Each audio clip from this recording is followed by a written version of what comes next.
G'day Pickleball family. First thing to know, as shared on duper.com by author Dia Lusk, announcing the 2024 MILP National Championship.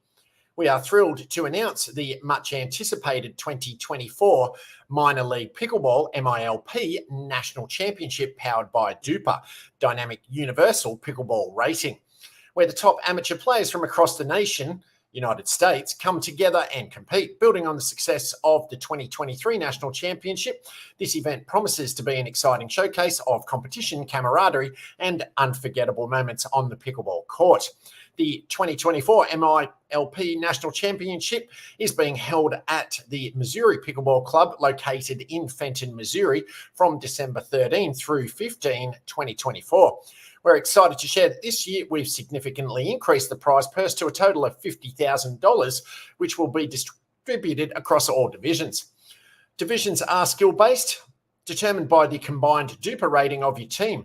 The following Duper divisions will be available for the 2024 MILP National Championship. Duper 12, max aggregate rating 12.30, Duper 14, max aggregate rating 14.30, Duper 16, max aggregate rating 16.30, Duper 18, max aggregate rating 18.30, Duper 20, max aggregate rating 20.30, and Duper 22, max aggregate rating 22.99. In addition to the traditional qualification routes, we've added a new avenue to secure your spot: regional showdowns. With 7 locations across the US, these events promise a fun-filled experience and a chance to qualify for the national championship. Here are details of the upcoming regional showdowns. Northeast Regional, July 13 through 14 in Malvern, Pennsylvania at Bounce Pickleball. Midwest Regional, August 10 through 11 in Kansas City, Missouri at PickleCon, Kansas City Convention Center.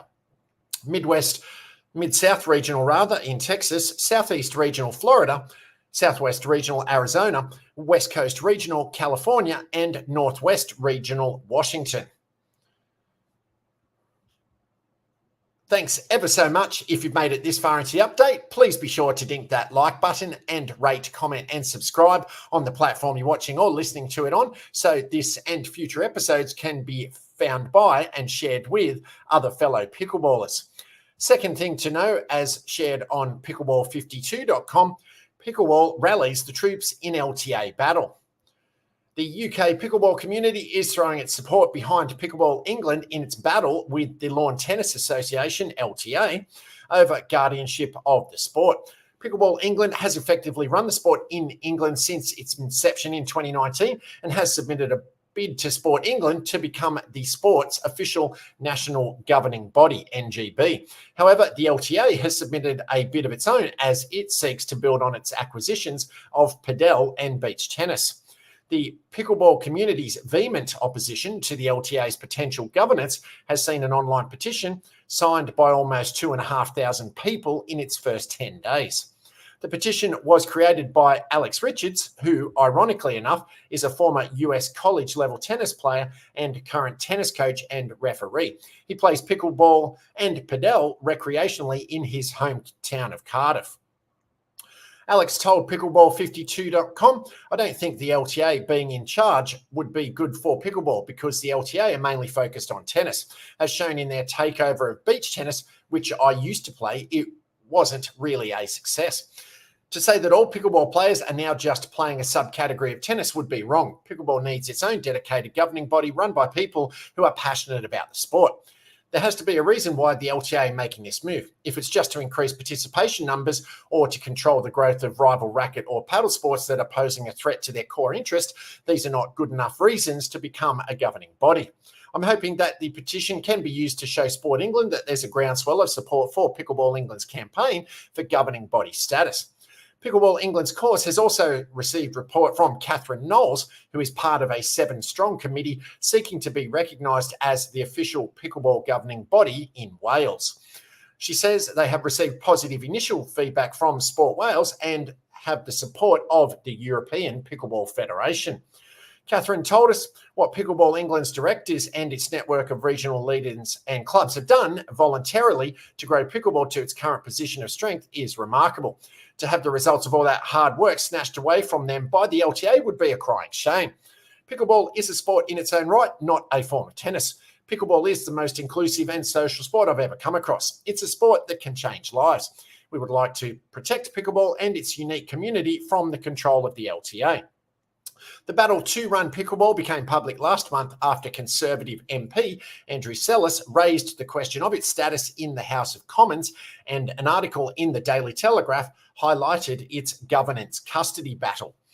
It has prompted the pickleball community to take a keen interest in the LTA's governance of padel since the Federation took control of the sport in 2019.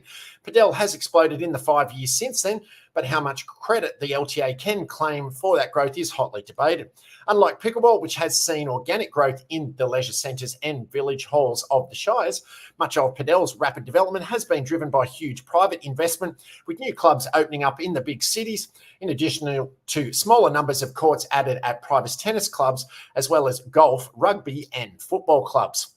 After taking over padel, the LTA initially offered interest-free loans of up to £250,000 for existing tennis venues who wished to add padel courts. The offer stipulated that non-members must be given permission to use the courts too.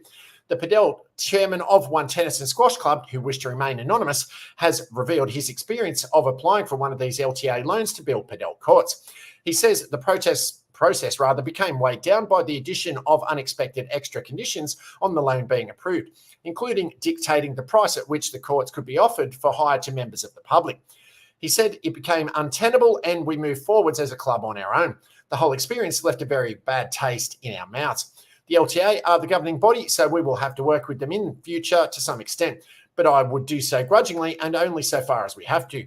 If any other options for future bodies to work with were put forward, I would choose those first. When contacted by Pickleball 52 about its application for governing body status of pickleball in opposition to that of Pickleball England, an LTA spokesperson said, "We believe that the LTA's relationship with over 15,000 registered venues, 1.5 million tennis fans on our database, and an existing infrastructure around coaching, safeguarding, facility and investment and workforce could be hugely beneficial to pickleball and help it to grow and flourish. We were open to collaborating with Pickleball England on any application to Sport England for NGB status and approached them to explore this, but they chose to put in a separate application." Pickleball England Chair Karen Mitchell said, "To be clear, we had already submitted our application to Sport England in April 2023, and our first meeting with the LTA was June 2023. We have always wanted our application to be reviewed on its own merit.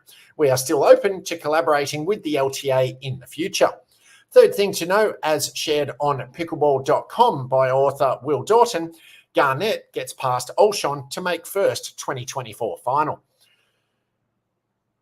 Lakeville, Minnesota, each one of Connor Garnett's 4 matches on Thursday went to 3 games. And yet he's one of 2 men still in the running for men's singles gold at the PPA Indoor USA Championships. He faced number 3 seed Christian Olshon in the semi-finals, who himself had some 3-game battles to make the Final 4. These two faced off in the quarterfinals of the Mesa, Arizona Cup just a few weeks ago, with Garnett winning 11-8, 11-5. The victory wouldn't come as easily today.